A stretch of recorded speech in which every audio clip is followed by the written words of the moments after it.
Hello and welcome along to this week's Liverpool.com podcast. I'm your host, Matt Addison. It's just Tom Beattie alongside me today.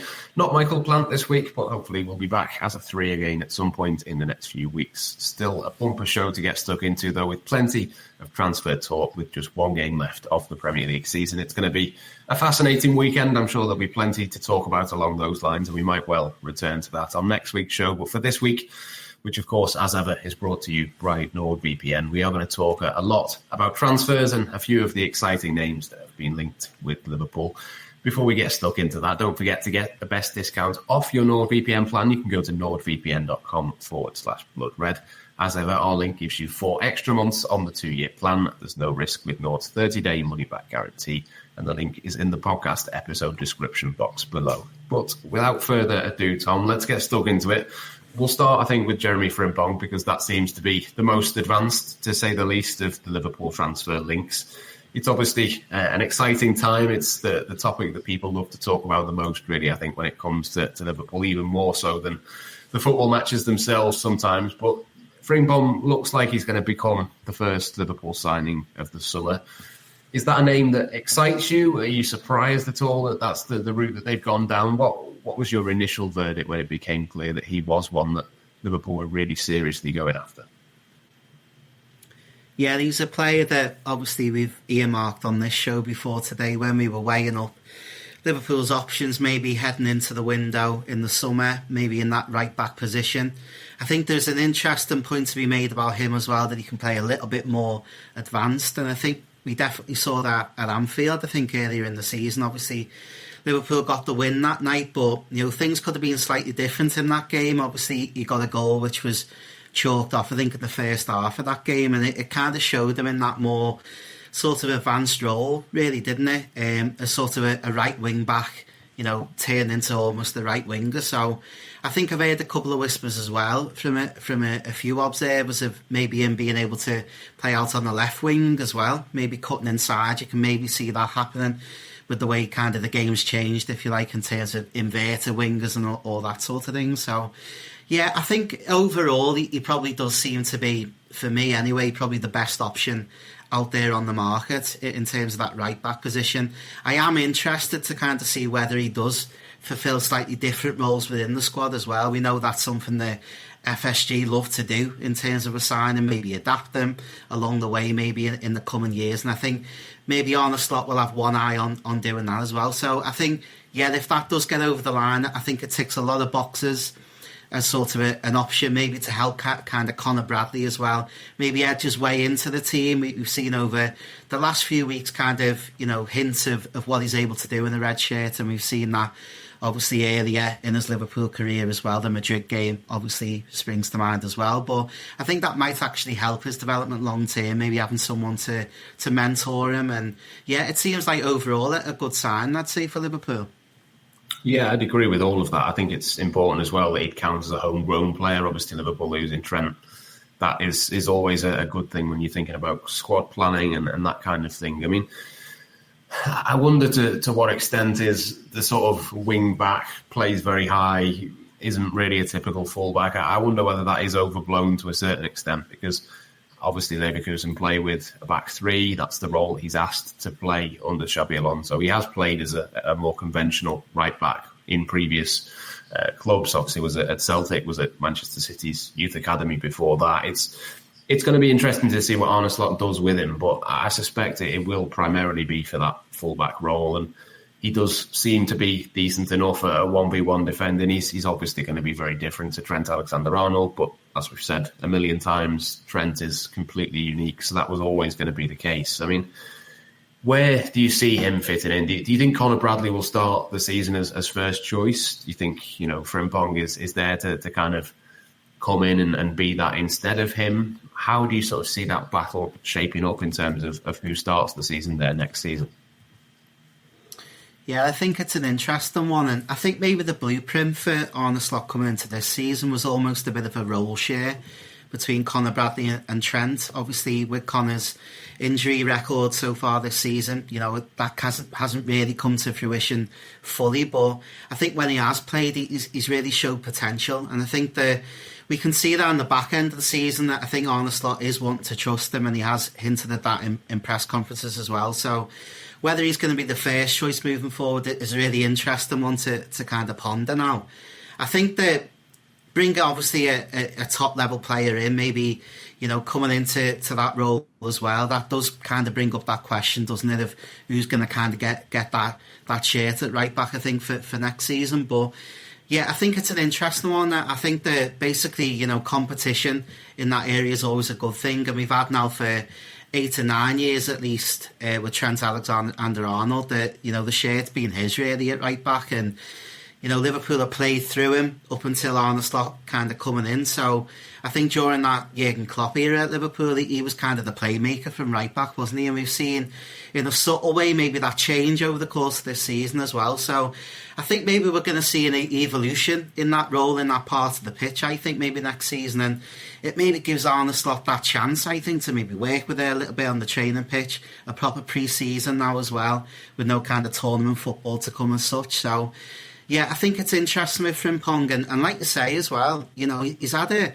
quite an interesting career, I'd say, to date. Obviously, he went up to Celtic, you know, which is always a good breeding ground for players that got to win every week up there. He's gone to Leverkusen, obviously that unbeaten season, and then playing in the Champions League this season as well. So there's a lot of experience under his belt for a young age as well. So I think that's only going to complement Liverpool moving forward. But I do think there's going to be maybe a bit of a stylistic change that we're going to see maybe from that right-back position. And we've kind of saw that a little bit with Conor Bradley. I think particularly the Brighton game there, he's very incisive with his running into that final third. And I think we're going to see a lot more of that next year.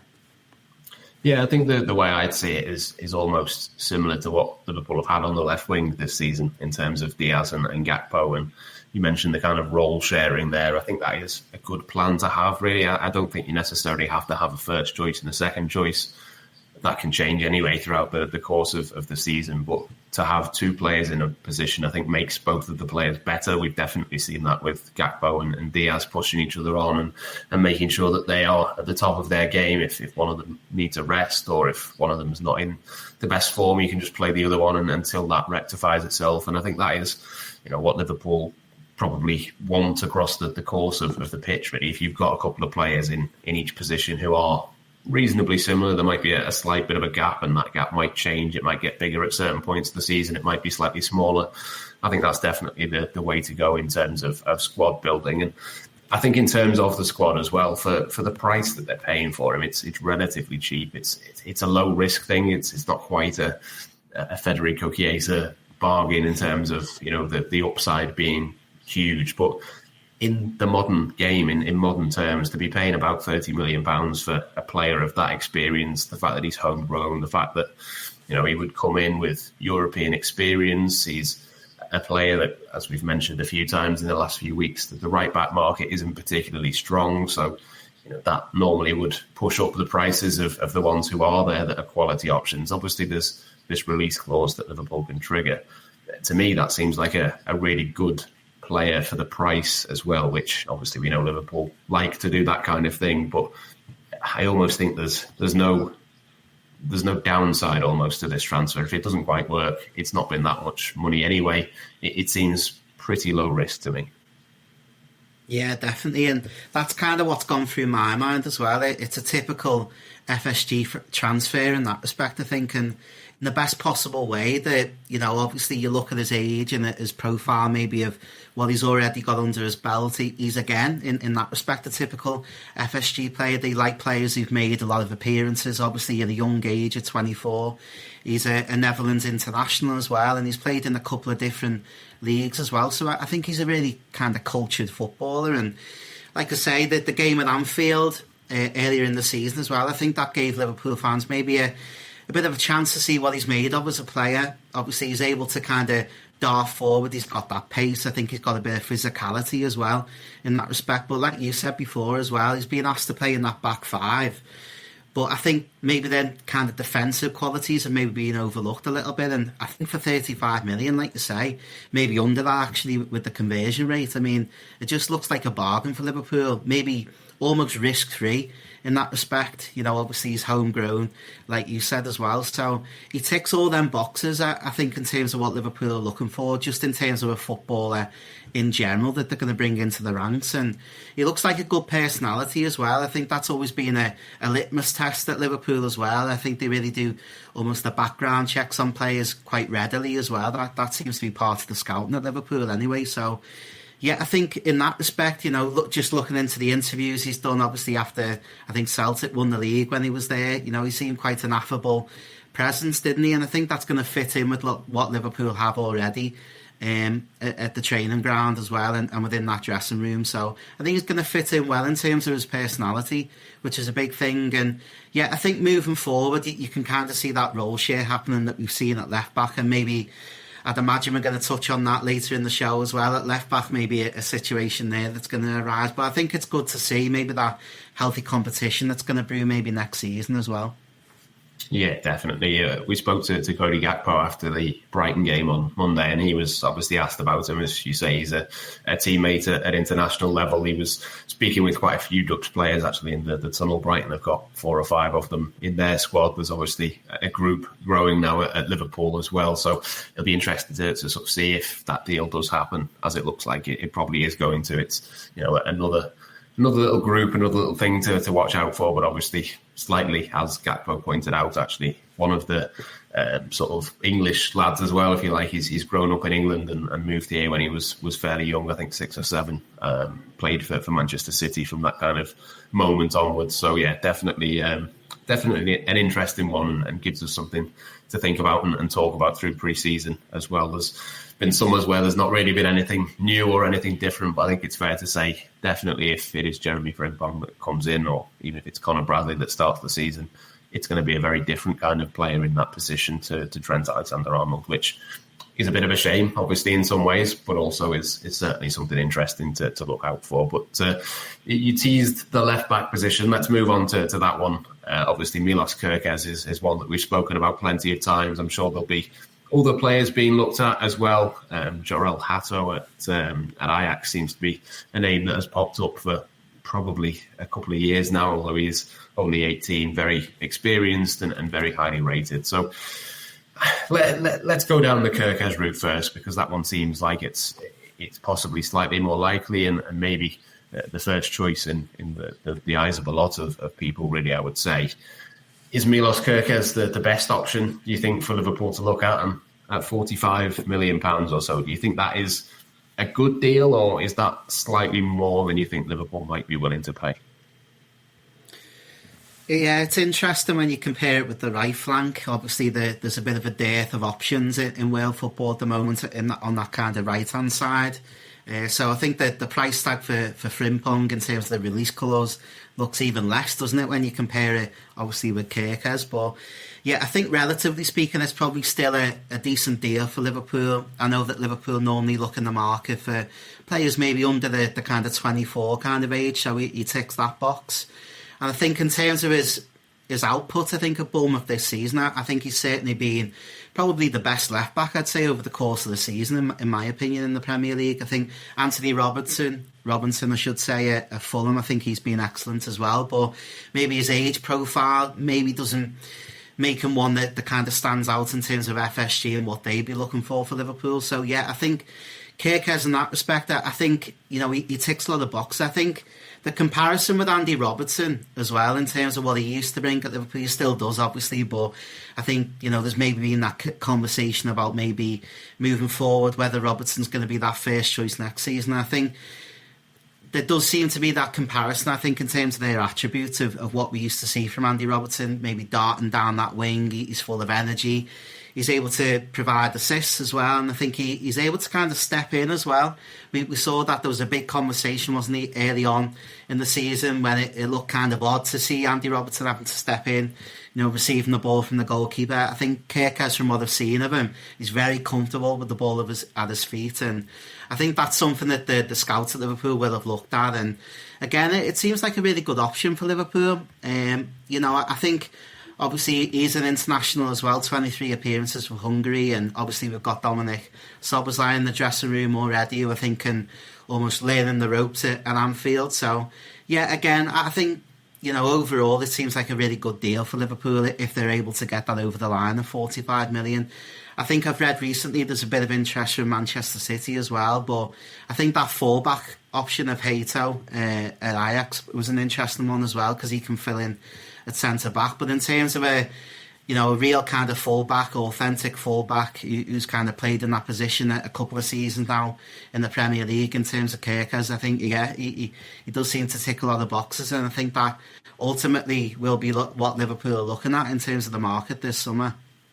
Yeah, I think the Premier League experience is really important, and that's probably where the premium price tag is coming from, really. I think Bournemouth paid around 15 million for him, so it'd be 3 times the money, but I think they are probably justified. And the fact they've maybe got Jeremie Frimpong a little bit cheaper than what you'd expect his market value to be, maybe if you kind of average those two out and sort of think about it as a kind of 75 million for the pair of them, something like that, I think that is definitely a more positive way of putting it on, really, in terms of spending that kind of money on a player like that. But I think it would be interesting if Liverpool went and did 2 fullbacks that were that attacking and that forward thinking.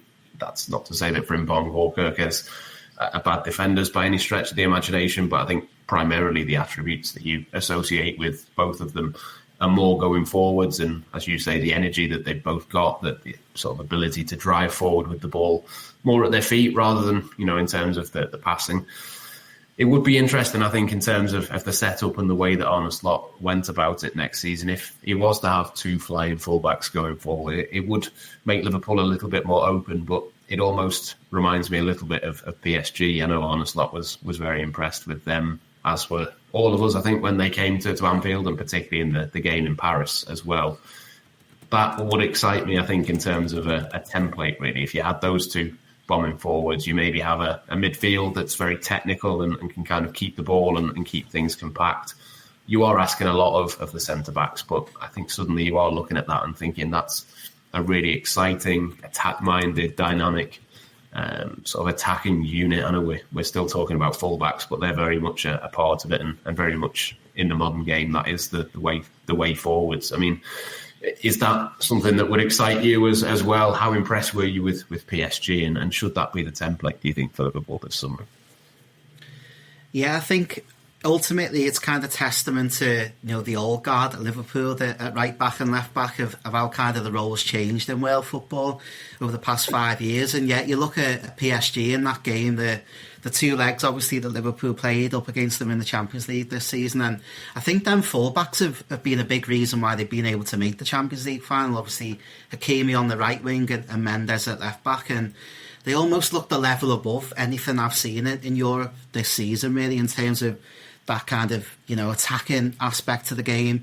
Obviously then you spoke about the midfield with Vitinha as well. I thought he was probably the best midfielder I've seen at Anfield this season in terms of keeping the ball, and maybe that's the blueprint now for Liverpool in terms of Ryan Gravenberch. We know he's got that in the locker, and I think we saw that up against Brighton a little bit. He's able to drive into midfield, we know that, but he has actually got a decent range of passing as well, and he doesn't really lose the ball, which is good to see as well. So yeah, I think moving forward, that might be something that the Liverpool look to play with. And obviously the links that I know probably we're going to touch on later in the show with kind of attacker midfielders, maybe that kind of shows again maybe the blueprint of what Liverpool are looking to do, maybe moving forward.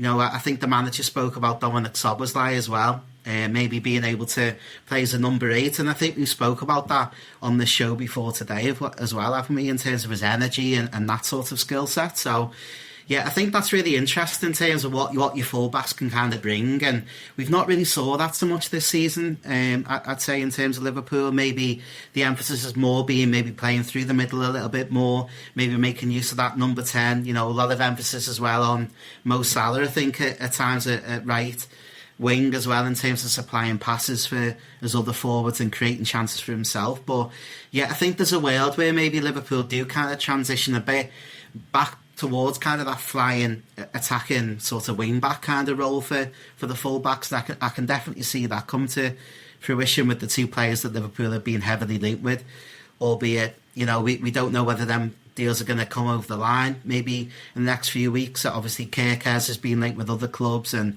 I think Frimpong looks like it's pretty likely to go ahead. But yeah, I think I can certainly see that comparison with PSG, and I think that may be what maybe Arne Slot looks to do moving forward.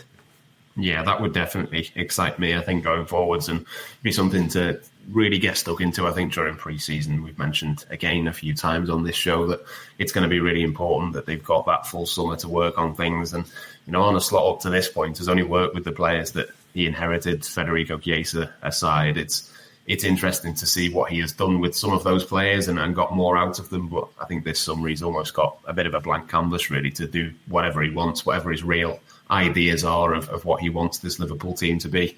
I think we're probably going to start to get a bit of an idea of what that is. And that leads us nicely to the third and final link that we're going to take a look at. Florian Wirtz is the one that excites me more than any other, really, as you'd expect, with it being a number 10 or a more attacking player. Always more exciting, those who score and assist loads of goals. And look, at the moment, Bayern Munich, as we understand it, the favourites, but Liverpool very much admirers of him. Why wouldn't you be? He's one of the best in the world in his position.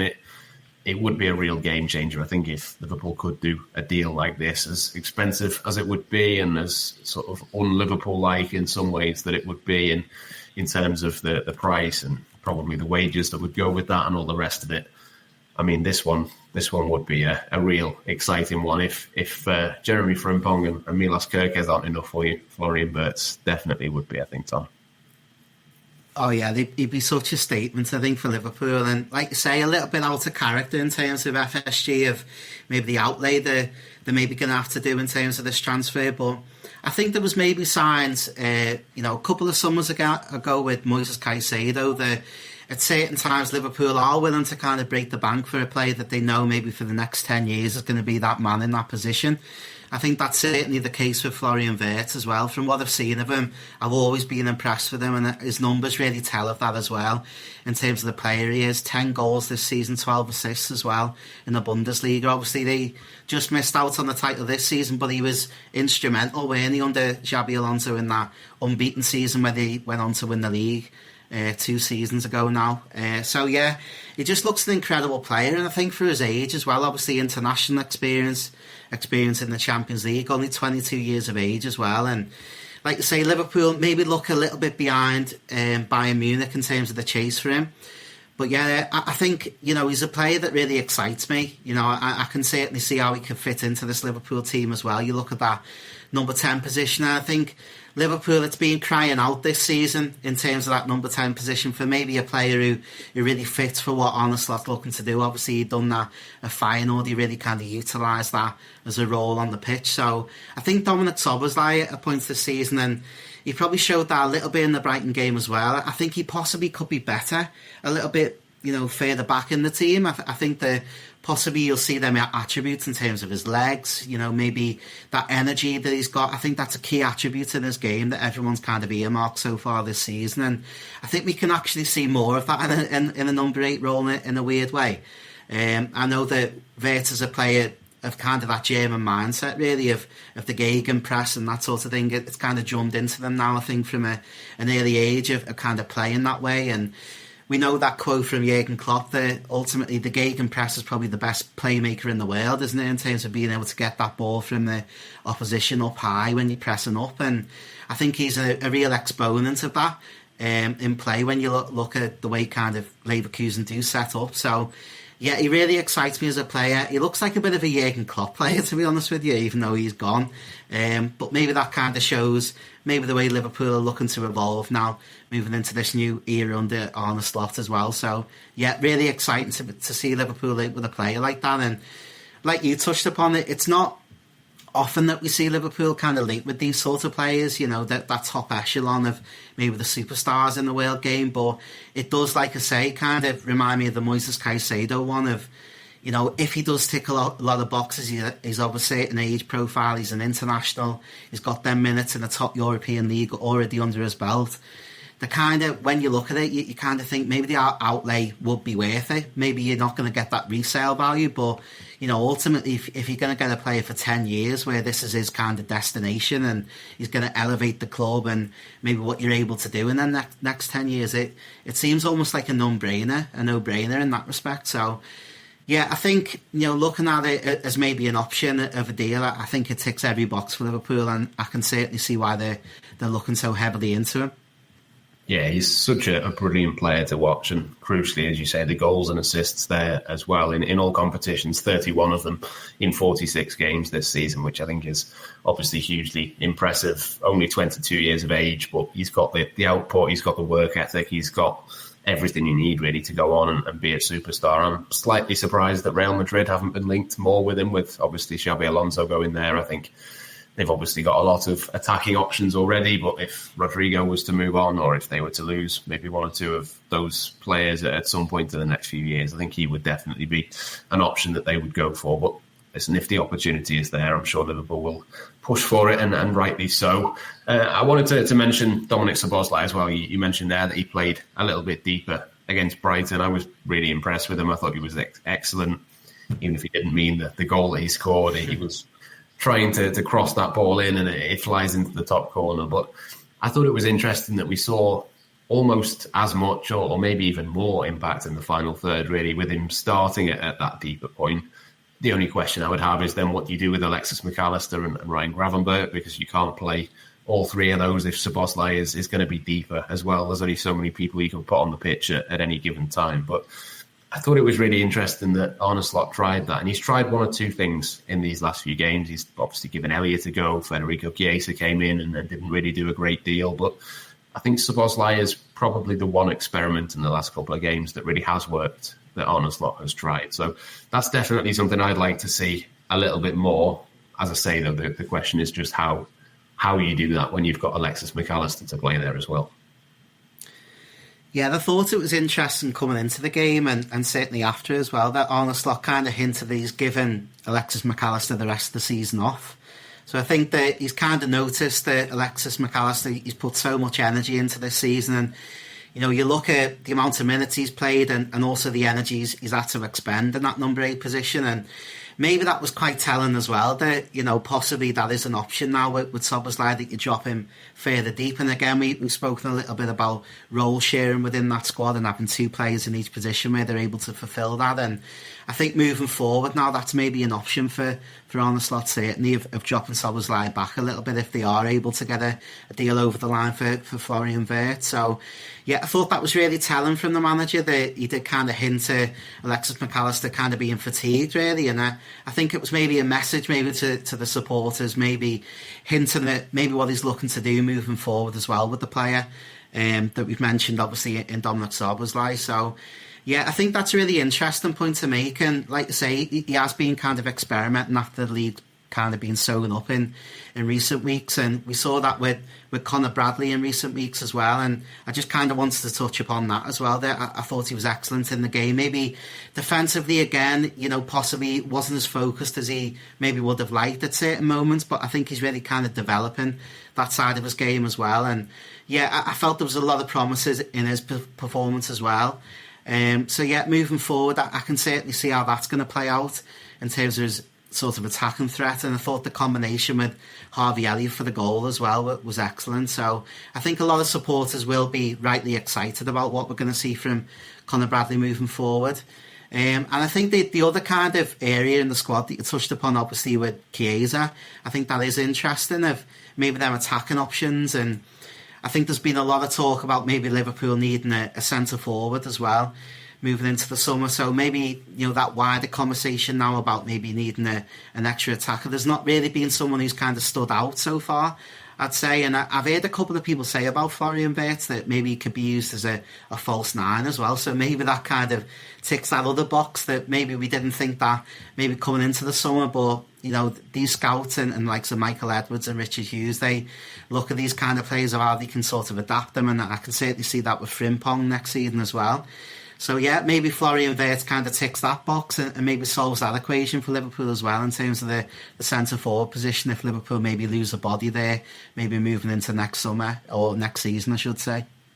Yeah, you took the words out of my mouth, actually. I was just about to suggest that because I think there's not really an obvious number 9 out there for Liverpool. It's not like there's loads of really clear options that you can just go and get them, plug them in, and it'll all be good. I mean, obviously, there's a few players out there, Kerkez, for example, or Sesko maybe at Leipzig, but I don't think any of them are absolutely perfect, world-class, nailed-on 100% signings that Liverpool could go and spend a load of money on. I mean, Florian Wirtz is probably closer to the finished product. He's not really a false nine. I think he has done that a couple of times for Germany, but we've seen even a couple of times this season Liverpool have gone with almost like a 4-2-4 and had Szoboszlai and Curtis Jones as a front two. Maybe if you plug Florian Wirtz into that kind of thing, that could be something to look at and be interested in. But I think the one thing it is safe to say, it's going to be an interesting summer, and I'm sure we'll talk plenty of transfers and various things, whether that is